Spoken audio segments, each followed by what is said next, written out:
So hey guys, welcome back to the channel. मेरा नाम कीर्ति दहिया और आप सबका स्वागत करते हैं आपके खुद के चैनल लेट्स हसल विद कीर्ति दहिया। सो आज का जो हमारा सेकंड पार्ट रहने वाला है ह्यूमन हेल्थ एंड डिसीजेस का, उसमें हम पढ़ेंगे क्या, इम्यूनिटी के बारे में पढ़ेंगे, ठीक है, वैक्सीनेशन वगैरह पढ़ेंगे, उसके बाद ड्रग्स के बारे में पढ़ेंगे और लास्ट में हम कुछ एनसीईआरटी क्वेश्चंस भी देख रहे होंगे। तो बहुत ही छोटी वीडियो रहने वाली है जिससे आप सारे अपने कॉन्सेप्ट को रिवाइज कर सकते हो, साथ ही कुछ क्वेश्चंस को देख सकते हो। तो without wasting any time let's start with immunity. Immunity क्या होती है? अब पिछली वीडियो में हम पैथोजन देख चुके हैं, डिसीजेस देख चुके हैं, ठीक है। अब उनसे लड़ने के लिए हमारी बॉडी में क्या क्या शक्तियां हैं, उनको हम इम्यूनिटी बोलते हैं, ठीक है। The ability of the host to fight to the diseases causing organisms confirmed by the immune system, ठीक है। जो हमारा इम्यून सिस्टम है वो कुछ ऐसे प्रिवेंटिव मेजर्स करता है जिसको हम इम्यूनिटी बोलते हैं। पैरामीटर्स क्या है? इनेट, हमारे पास टाइप्स होती है इनेट इम्यूनिटी या फिर एक्वायर्ड। इनेट मतलब बाय बर्थ, जब से आप पैदा हुए हैं आपके अंदर वो इम्यूनिटी है, और एक्वायर्ड मतलब कि आप पैदा हो चुके हैं, ठीक है, आप बड़े हो चुके हैं और आपको वो मिली है। तो observed at the time of birth और ये after birth. Exposure on infection, ये अब ऐसे तो है नहीं कि अब जैसे ही पैदा हुए आपको इन्फेक्शन हो गया, ऐसे तो हो नहीं सकता, ठीक है, हो सकता है पर जैसे ही आप पैदा हुए आपके पास ये इम्यूनिटी थी, ठीक है। और ये नॉन स्पेसिफिक होती है कि ऐसा नहीं है कि किसी पर्टिकुलर चीज के लिए होगी, ठीक है, कि आपको बुखार होगा तो आपकी इम्यूनिटी बनी हुई है, ये सब चीजों के लिए इम्यूनिटी बनाई गई है। तो नॉन स्पेसिफिक है, नॉट रिक्वायर्ड। एक्सपोजर इन्फेक्शन इसका नॉट रिक्वायर्ड। मेमोरी रिकॉर्ड, अब कुछ इन्फेक्शन ही नहीं हुआ, आप at the time of birth की बात कर रहे हैं तो कोई इन्फेक्शन नहीं हुआ तो पहले का कोई रिकॉर्ड नहीं रहेगा। एक्वायर्ड की बात करें, आफ्टर बर्थ होगी, इसमें इन्फेक्शन का चांसेस है, रिक्वायर्ड है, और ये स्पेसिफिक है, डिफेंस मैकेनिज्म स्पेसिफिक है। अगर आपको फीवर है तो फीवर के उससे करेगी, आपको एलर्जी है तो एलर्जी की एंटीबॉडीज प्रोड्यूस करेगी, तो ऐसे ये स्पेसिफिक है। मेमोरी इसके लिए चाहिए, पहले आपको वो पैथोजन इन्फेक्ट कर चुका होना चाहिए तभी ये काम करेगी, ठीक है। इनेट इम्यूनिटी की अब बहुत डिटेल में बात कर लेते हैं। टाइप्स ऑफ बैरियर, हमारी बॉडी ने, अब मैंने बता दिया आप पैदा हुए हैं और आपके पास क्या है, इम्यूनिटी है। अब वो कैसी इम्यूनिटी है? वो फिजिकल है, ठीक है, वो फिजियोलॉजिकल है, वो सेलुलर है और वो साइटोकाइन है, ठीक है। इसका स्ट्रक्चर इन्वॉल्व क्या है इस बैरियर में? फिजिकल में हमारी स्किन है, ठीक है, सबसे आउटर लेयर स्किन है, उसके ऊपर फिर म्यूकस है, एपिथेलियम है, जो कि सबको प्रोटेक्ट करती है, ठीक है। बेसिक फंक्शन क्या है? ये प्रिवेंट करती है entry of the microbes, trap कर लेती है माइक्रोब्स को इन एंटरिंग द बॉडी, ठीक है। फिजियोलॉजिकल की बात करें, मतलब कि हमारे मुंह में सलाइवा प्रोड्यूस होता है, ठीक है, तो बैक्टीरिया वहीं पे मर जाते हैं, ठीक है। एसिड होता है हमारे स्टमक में, ठीक है, टीयर्स होते हैं हमारे आईज में, तो ये हमारे फिजियोलॉजिकल है। Prevent microbial growth. सेलुलर की बात करें तो हमारे पास न्यूट्रोफिल्स हैं, ठीक है, डब्ल्यूबीसीज है, monocyte, macrophages, natural killer cells, ये सारे हमारे पास सेल लेवल पे हैं, ठीक है, ये प्रोटेक्ट करते हैं हमें। फैगोसाइटोसिस कर देंगे और डिस्ट्रॉय कर देंगे माइक्रोब्स को। साइटोकाइन की बात करें, ये इंटरफेरोन्स होते हैं। इंटरफेरोन मतलब मान लो आपकी बॉडी का ये फिंगर वाला कोई भी पार्ट इंजर हो गया या फिर यहाँ पे किसी पैथोजन का इन्फेक्शन हो गया, ठीक है। अब यहाँ के सेल बाकी सेल्स को क्या करेंगे? सिग्नल देंगे कि भाई मैं तो गया, आप अपने आप को बचा लो, मैं तो हो चुका हूं बर्बाद, आप अपने आप को बचा लें, ठीक है। तो इंटरफेरोन ये काम करेंगे, produce by the virus infected cells that protect the non infected cell from further infection. तो ये इंपॉर्टेंट है, ठीक है, ये आएगा क्वेश्चन आपका, प्रोबेबल क्वेश्चन है। अब एक्वायर्ड इम्यूनिटी की बात कर लेते हैं। The human immune system consist of the lymphoid organ. अब इम्यून सिस्टम में क्या क्या चीजें हैं? लिम्फोइड ऑर्गन है, सेल्स हैं, soluble molecules like antibodies हैं। This response is carried out by two special type of lymphocytes, जो हमारे ब्लड में प्रेजेंट होती है, जिनको बी लिम्फोसाइट और टी लिम्फोसाइट बोलते हैं, ठीक है। ये हमारे पास एंटीबॉडी का स्ट्रक्चर है जो कि बहुत इंपॉर्टेंट है। एनसीईआरटी में का क्वेश्चन दे रखा है कि एंटीबॉडी का स्ट्रक्चर बना दो या डायग्राम बना दो। तो ये हमारे पास क्या है, 4 चेन्स होती हैं, जिसमें से हमारे पास 2 हैवी चेन होंगी, ये वाली हैवी चेन है और ये हमारे पास लाइट चेन है। सल्फर की इनके डाइसल्फाइड की बॉन्डिंग होती है इनमें, ठीक है। यहाँ पे ये एंटीजन बाइंडिंग साइट है, जो भी एंटीजन है वो यहाँ पे बाइंड होगा, ठीक है जी। तो ये स्ट्रक्चर इंपॉर्टेंट है। इसके बाद बात करते हैं हमारे लिम्फोइड ऑर्गन की। देखो प्राइमरी लिम्फोइड ऑर्गन हमारा थाइमस है, जहां पे टी सेल्स मेच्योर होते हैं। देखो बनते टी सेल्स बोन मैरो में ही है, पर मेच्योर कहाँ होंगे? थाइमस में होंगे। बोन मैरो से हमारे बी सेल्स निकलेंगे, बी सेल किस में काम करेंगे? एंटीबॉडी बनाने में काम करेंगे। एंटीबॉडी, जो भी डिसीज आएगा उसके अगेंस्ट एंटीबॉडी बनाएंगे, ठीक है। हेल्पर टी सेल्स क्या करेंगे? एंटीबॉडी बनाने में हेल्प करेंगे, ठीक है। टी सेल्स और B cells spleen, lymph node, tonsils, appendix, MALT, Peyer's, patches पे काम करेंगे, ठीक है। और ये कौन सा रिस्पॉन्स देंगे? टी सेल्स मेडिएटेड रिस्पॉन्स, और ये देंगे help B cell produce antibodies, ठीक है। ये होते हैं हमारे पास सेकेंडरी लिम्फोइड ऑर्गन, ये यहाँ पे ये काम करते हैं, यहाँ पे ये सारी चीजें बनती है और मैच्योर होती हैं, ठीक है। ये सेल मेडिएटेड रिस्पॉन्स है, ये ह्यूमरल मेडिएटेड रिस्पॉन्स है, ये भी इंपॉर्टेंट है। इम्यूनिटी वाला टॉपिक पूरा आपका इंपॉर्टेंट है अभी भी और आगे भी, ठीक है। Origin and maturation of lymphocyte देखें, लिम्फोसाइट बिकम एंटीजन सेंसिटिव हो जाती है, वो provide micro environment for the development and maturation of lymphocyte, provide site for the interaction of lymphocyte with antigen with proliferate with to become the effector cell, ठीक है जी। अब हमारे पास कुछ responses की बात कर लेते हैं, इम्यून रिस्पॉन्स की बात कर लेते हैं। मान लो एक्सपोजर हुआ पैथोजन के साथ, ठीक है। प्राइमरी हमारे पास रिस्पॉन्स क्या होगा? फर्स्ट टाइम, पहली बार जो हुआ, और सेकेंडरी या एनामनेस्टिक हमारे पास रिस्पॉन्स क्या होगा? सब्स्टिट्यूएंट टाइम, एक बार हुआ प्राइमरी है, बार बार बार बार बार बार हो रहा है, उसको सेकेंडरी बोलेंगे। पहले वाला क्या होगा? लो होगा, ठीक है, बेस्ड ऑन द मेमोरी। अब ये दूसरे वाला हाई होगा, ठीक है। इंटेंसिटी जो बात करें, पहले वाली लो होगी, नेक्स्ट वाली हमारी सेकेंडरी वाली हाई होगी, ठीक है। ईच एंटीबॉडी है 4 पेप्टाइड चेन होती है, जिसमें से 2 लॉन्ग होगी और 2 शॉर्ट होंगी, मैंने बता दिया। कॉल्ड द इम्यूनोग्लोबुलिन्स, इनको बोलते हैं इम्यूनोग्लोबुलिन्स, ठीक है। टाइप्स देख लेते हैं, आईजीए, आईजीएम, आईजीई, आईजीजी, ठीक है। T lymphocyte are responsible for graft rejection. Graft rejection का मतलब क्या है? मान लो आपको लीवर ट्रांसप्लांट करना है, आपने इस बंदे को, इस पेशेंट को लीवर ट्रांसप्लांट करना है, तो इसकी बॉडी उस लीवर को एक्सेप्ट करेगी या नहीं करेगी, इसका पता कौन लगाएंगे? हमारे टी लिम्फोसाइट लगाएंगे, इंपॉर्टेंट, ठीक है। Tissue and blood grouping matching are essential before the, देखो ब्लड ग्रुप तो है ही, मैच करना जरूरी है। आप एक दूसरे ब्लड ग्रुप को एक दूसरे ब्लड ग्रुप में डालोगे तो प्रॉब्लम हो जाएगी, ठीक है। ग्राफ्ट ट्रांसप्लांट में है, even after this patient has to take immune suppressants, अब इम्यूनिटी के लिए उसको कुछ ना कुछ सप्लीमेंट्स लेने पड़ेंगे। If the pathogen succeed in gaining entry into the body, specific antibodies and T cells serve to kill the pathogen, ठीक है जी। लिम्फोइड स्ट्रक्चर्स एंड ऑर्गन्स की बात कर लेते हैं। बोन मैरो हमारा मेन क्या है? लिम्फोइड ऑर्गन है, where all the blood cells are produced including the lymphocyte, ठीक है। थाइमस जो है हमारा लोब्ड ऑर्गन होता है, नियर द हार्ट प्रेजेंट होता है, beneath the breast bone, quite large होता है ये बर्थ के टाइम पे, पर जैसे जैसे एज बढ़ती जाएगी हमारा थाइमस जो है कम होता जाएगा और हमारी इम्यूनिटी कम होती जाएगी। स्प्लीन की बात करें तो ये बीन शेप्ड ऑर्गन होता है, mainly contain lymphocyte and phagocytosis, act as a filter of the blood, ये क्या करेगा? फिल्ट्रेशन करवाएगा ब्लड की, ताकि हमारे माइक्रोब जो अगर होंगे वहां पे मर जाए। By trapping blood borning micro organism, large reservoir है अर्थ्रोसाइट्स के लिए, ठीक है। इसको ग्रेवयार्ड ऑफ आरबीसीज भी बोलते हैं, ठीक है, स्प्लीन को। लिम्फ नोड की बात करें तो स्मॉल सॉलिड स्ट्रक्चर होता है, कहीं कहीं पे प्रेजेंट होता है हमारी बॉडी पे, और ये ट्रैप कर लेता है हमारे माइक्रो ऑर्गेनिज्म को। तो ये सारे लिम्फ जो ऑर्गन्स हैं वो क्या काम करेंगे? प्रोटेक्शन का काम करेंगे।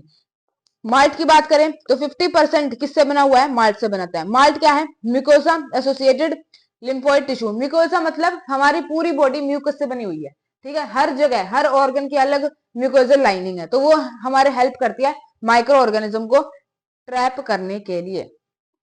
वैक्सीनेशन और इम्यूनाइजेशन की बात कर लेते हैं। अब देखो हमारे पास टाइप्स ऑफ इम्यूनिटी अगर हम देखें, एक होती है एक्टिव, एक होती है पैसिव। एक्टिव का मतलब है कि हमारी बॉडी ने वो खुद बनाई है, हमारी बॉडी ने, हमारी बॉडी पे कुछ इफेक्ट हुआ पैथोजन का और हमने खुद एंटीबॉडी बना ली, ठीक है। और पैसिव की बात है कि बाहर से हमने एंटीबॉडी ली है, ठीक है, चाहे तो वो डायरेक्ट ली है, डायरेक्ट करवाई है, या फिर कोई वीक पैथोजन हमारे अंदर डाल दिया, ठीक है। Time taken for full effective response, active में ऑब्वियसली हमारी बॉडी अगर काम कर रही है तो वो लॉन्गर होगा, इसमें पैसिवली हमारे बाहर से आ रही है टेम्परेरी चीज, वो हमारी शॉर्टर होगी। मेमोरी सेल, हाँ इसमें काम करेंगे, इसमें किसी मेमोरी सेल की काम की आवश्यकता नहीं है। एग्जाम्पल की बात करें तो इसमें नेचुरल अगर इन्फेक्शन हुआ, हमारे पास नेचुरल इन्फेक्शन हो रहा है, तो एंटीबॉडी हमारे होस्ट में प्रोड्यूस होनी शुरू हो जाएंगी, ठीक है। वैक्सीनेशन इसका एग्जाम्पल है, ठीक है। Deliberate injection of living dead microbes proteins दिया जाता है। यहाँ पे की बात करें तो मदर से प्लेसेंटा के थ्रू हमारे फीटस में कौन सी एंटीबॉडी जाती है? आईजीजी जाती है, ठीक है जी, और आईजीए भी जाती है इन्फेंट में, ठीक है। इम्यूनाइजेशन की बात करें, property of memory of immune system, एक होती है एक्टिव, एक होती है पैसिव, दोनों इम्यूनिटी भी एक्टिव पैसिव और इम्यूनाइजेशन भी एक्टिव पैसिव।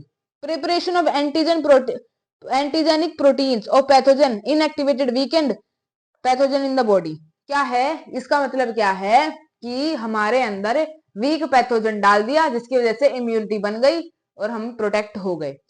यहाँ पे क्या है कि यहाँ पे हमने डेड पैथोजन नहीं डाला। मान लो आपको स्नेक ने बाइट कर लिया, अब आपकी बॉडी के पास इतना टाइम थोड़ी है कि आप वीक पैथोजन डालोगे फिर वो रिएक्ट करेगा, नहीं, आपको सीधा ही सीधा इम्यूनिटी डालनी पड़ेगी या फिर एंटीबॉडी डालनी पड़ेगी। ठीक है, स्नेक बाइट्स में इसका काम है, तो इंपॉर्टेंट है। ठीक है जी, the antibodies produce in the host body against the antigens would neutralise the pathogenic agent, neutralise कर देगा।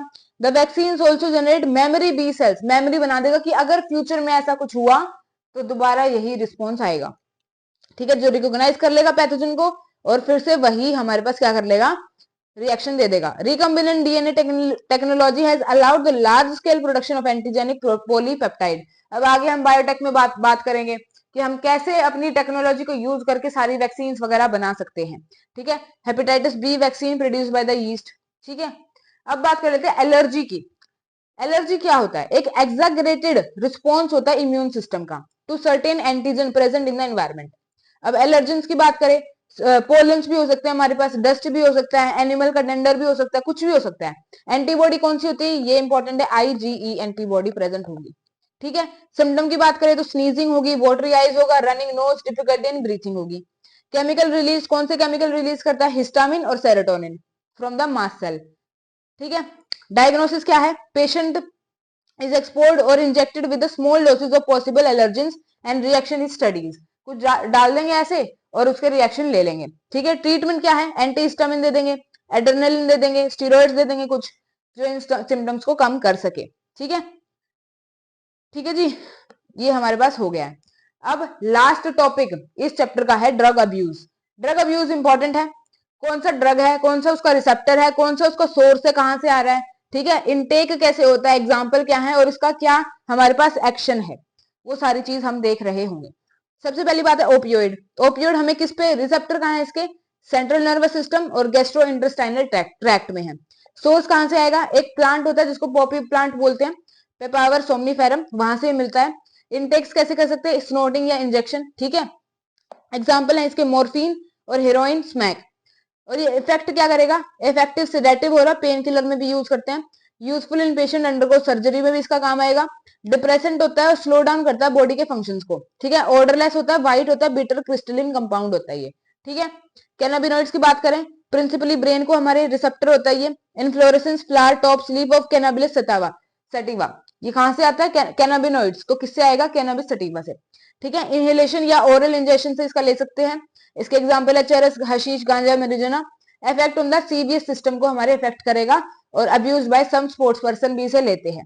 उसके बाद स्टिमुलेंट की बात करें, स्टिमुलेंट मतलब जो हमें और इफेक्टिव बना दे। ठीक है, और हमें एनर्जेटिक बना दे, ये हमारे सेंट्रल नर्वस सिस्टम पे काम करेंगे, ये तीनों है।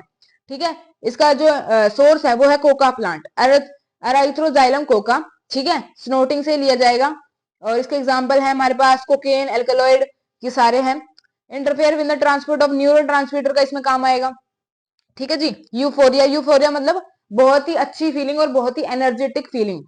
उसके बाद हल्सिनेशन, हल्सिनेशन मतलब वही एनर्जी, एट्रोपा, बेलेडोमा, धतूरा इसके एग्जाम्पल हैं। और ये यूज करते हैं हमारे हॉर्सेस वगैरह भी यूज करते हैं और साथ ही मेडिसिन में भी इसका यूज किया जाता है। ठीक है, अदर ड्रग्स की बात करें तो सिंथेटिक होते हैं। ठीक है जी, बार्बिटूरेट, बेंजोडाइपिन्स, ये सारे हमारे डिप्रेशन, इंसोमिया, इंसोमिया मतलब रात को नींद नहीं आती, डिप्रेशन है तो उस केस में हम यूज करेंगे। अब ये कुछ ऐसे एथिकल चीजें हैं जो हमारे स्पोर्ट्स पर्सन यूज करते हैं, किस लिए यूज करते हैं, मसल स्ट्रेंथ बनाने के लिए, प्रमोट करते हैं एग्रेसिवनेस। ठीक है, एथलेटिक की परफॉर्मेंस इंक्रीज करने के लिए। नार्कोटिक ड्रग हमारे डायूरेटिक, एनाबोलिक, सर्टेन हॉर्मोन्स होते हैं जो हमारे अब्यूज होते हैं। ठीक है, साइड इफेक्ट की बात देखें तो एग्रेसिवनेस बढ़ जाएगी, मूड स्विंग्स होंगे, डिप्रेशन होगा, स्टंटेड ग्रोथ हो जाएगी। ठीक है, फेशियल हमारे बॉडी एक्ने हो जाएगा। ठीक है, मेल्स में हमारी ब्रेस्ट इनलार्ज हो जाएगी, स्पर्म प्रोडक्शन कम हो जाएगा। ठीक है, reduction in size of testicles, female में हमारा मैस्कुलेशन हो जाएगा, मैस्कुलाइजेशन हो जाएगा, फीचर लाइक मेल आ जाएंगे और एबनॉर्मल मेंस्ट्रुअल साइकिल और हेयर ग्रोथ और डीपनिंग ऑफ वॉइस हो जाएगी। ठीक है जी, उसके बाद ऑटो इम्यूनिटी, ऑटो मतलब खुद, इम्यूनिटी मतलब अपने सेल्स को इम्यूनिटी दे रहा है, अपने सेल्स को खा रहा है। ठीक है, memory based acquired immunity involved in the higher vertebrates can distinguish foreign molecules as well as foreign organism, मतलब ये अपने सेल्स को खाएगा। सेल्फ डिस्ट्रक्शन जेनेटिक होता है इसका जो रीजन है, फॉर एग्जाम्पल है रेमेटोइड अराइथराइटिस। ठीक है जी, ठीक है, समझ में आ गया। ये हमारे कुछ टबैको स्मोकिंग फेज है ऑफ हार्ड ड्रग्स हैं।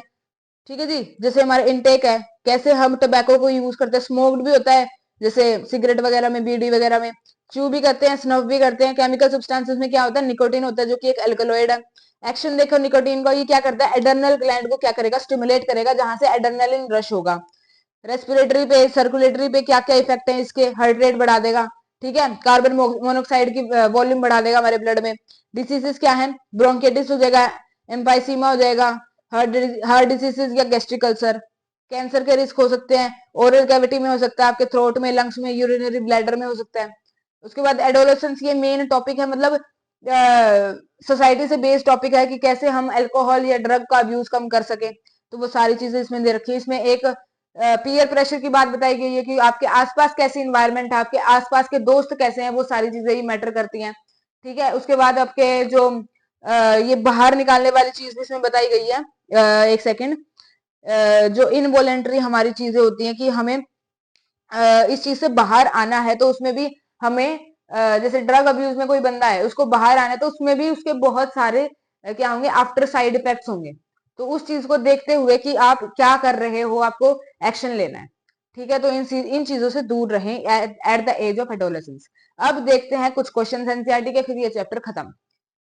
What are the various public health measures, बता दो, जो कि हमें सेफ गार्ड करेगा इन्फेक्शन से। एजुकेशन करवा दो, वैक्सीनेशन करवा दो, सैनिटेशन करवा दो। ठीक है, उसके बाद वेक्टर्स की जो इरेडिकेशन मैंने बताया था, अगर कहीं पानी पड़ा हुआ है बहुत दिन से और उसके ऊपर मच्छर भिनभिना रहे हैं, तो उस पानी को हटा दो। ठीक है जी, अब ये बता रहे कि इनका ट्रांसमिशन बताओ कैसे होता है, अमीबियोसिस के, मलेरिया के, एस्केरिसिस, निमोनिया, में बता चुकी हूँ एक चार्ट से। ठीक है, वहां से पढ़ लेना। प्रिवेंट वाटर बोर्न डिजीजेस बता दिया। उसके बाद सेकेंडरी और प्राइमरी वी हैव डन। ये बता दो मार्ड, सीमिया, इनकी क्या बतानी है, ये एब्रीवेशंस हैं इनकी, वो बतानी है फुल फॉर्म। ठीक है जी, बता देंगे। उसके बाद मैकेनिज्म एड्स का हम बता चुके हैं। Cancerous cell different normal cell से क्यों है, मेटास्टेसिस होती है। ठीक है, कॉन्टेक्ट इनिबिशन नहीं होता जिसकी वजह से सेल ग्रोथ होती है, तो सारी चीजें आपको बतानी है इसमें। मेटास्टेसिस बता दिया। हार्मफुल इफेक्ट क्या है एल्कोहल के, बता दिया मैंने।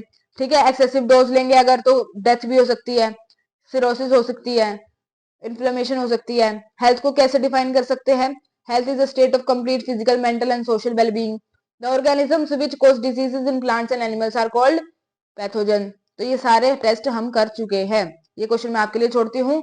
इसी के साथ ये चैप्टर खत्म हुआ। ठीक है, कल हम एक नए चैप्टर के साथ मिलेंगे जिसका नाम है माइक्रोब्स इन ह्यूमन वेलफेयर। एक ही शॉर्ट में बहुत बेहतरीन तरीके से वो कर देंगे हम। तब तक के लिए इस चैप्टर को रिवाइज करो और अच्छे से पढ़ो। कल मिलते हैं नए चैप्टर के साथ। जय हिंद, जय भारत।